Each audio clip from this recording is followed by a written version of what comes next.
여기 스카이캐슬에 거주하시는 분들이 다 가문의 전통을 중시하시는 분들이지 않습니까? 전 우리 스카이캐슬이 아이들 교육시키기에 너무 좋은 환경이라 그게 제일 마음에 들어요. 내 말이요. 게다가 돈 있다고 아무나 들어오는 것도 아니잖아요. 오늘 이야기해볼 주제는 조국 법무부 장관 후보자 자녀 의혹입니다. 조 후보자 자녀 의혹은 크게 두 가지로 볼 수 있습니다. 논문 그리고 장학금.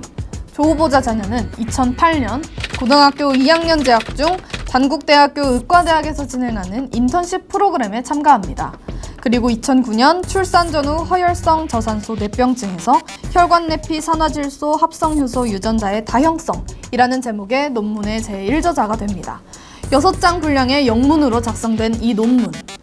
과연 고등학생이 작성하는 게 가능하냐라는 의혹이 제기되었습니다. 제1저자란 연구기획, 논문구조 설계, 실험 및 해석 능력을 갖춘 연구에 가장 많이 기여한 사람입니다. 어떻게 고등학생이 논문의 제1저자가 될 수 있었을까요? 고등학생이 무슨 1저자냐 이렇게 생각할 수가 있잖아요. 근데 나를 반대로 물어보고 싶어. 고등학생은 왜 1저자를 하면 안 되죠? 이 실험이 복잡한 실험이 아니기 때문에 사실 제일 많이 기여를 했어요. 이게 또 영어로 작성해야 되잖아요. 걔가 나보다 잘하는 거는 영어를 잘하잖아요. 이게 번역이 아니에요. 작성하는 거예요. 번역하고는 달라요. 이 논문이 더욱 논란이 되는 이유는 조 후보자 자녀가 이 논문을 입시에 활용했냐라는 의혹이 나왔기 때문입니다. 조 후보자 자녀는 고등학교 졸업 후 고려대학교 생명과학대학에 진학을 했는데요.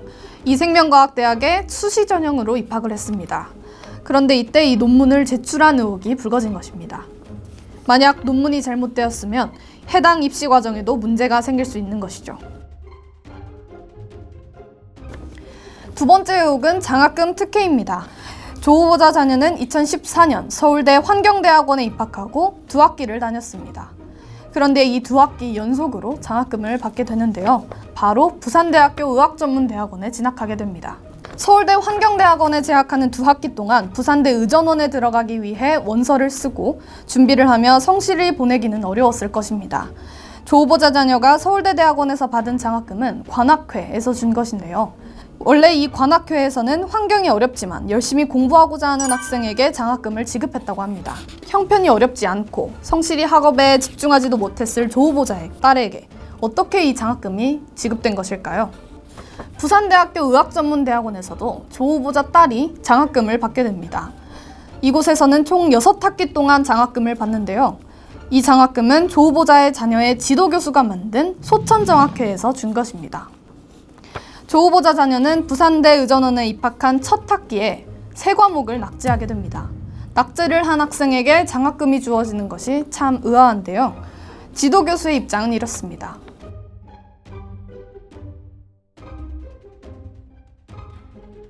조국 후보자 자녀 논란에 대해 우리나라 많은 청년들이 분노하고 있습니다. 그렇다면 우리 학교 학생들은 이 논란에 대해 어떻게 생각하는지 알아보겠습니다.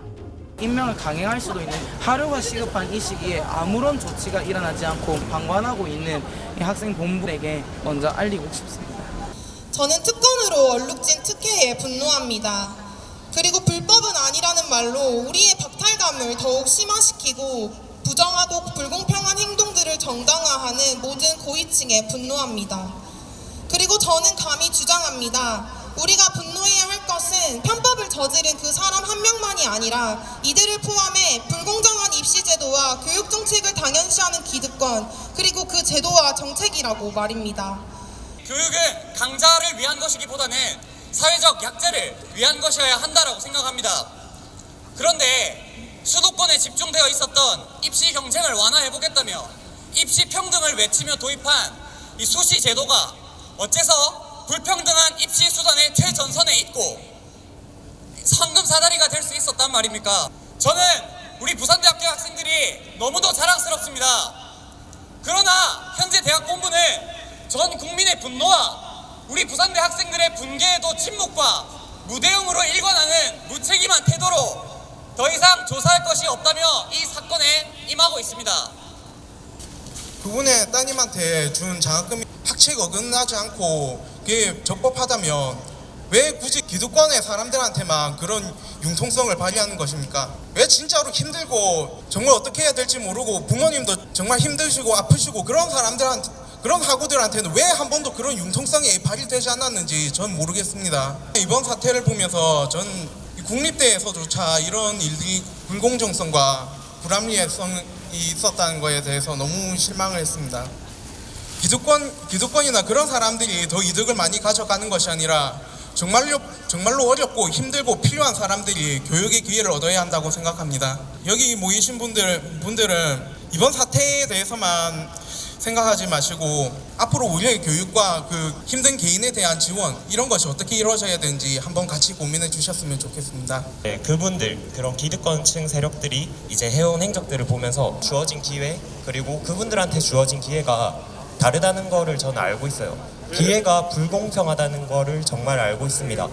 과정만큼은 그리고 과정을 통해서 얻는 결과만큼은 공정해야 된다고 저는 믿습니다. 유급을 2번이나 하고 정치인과 대학 교수의 자녀인 대학원생에게 장학금이라는 명분으로 1,200만 원이 주어졌습니다. 교육의 기회 균등이라는 목적이 교육 기회의 격차 심화라는 결과를 낳았습니다. 아직도 끝나지 않았습니다. 학우 여러분들의 꾸준한 관심과 참여가 필요한 때입니다.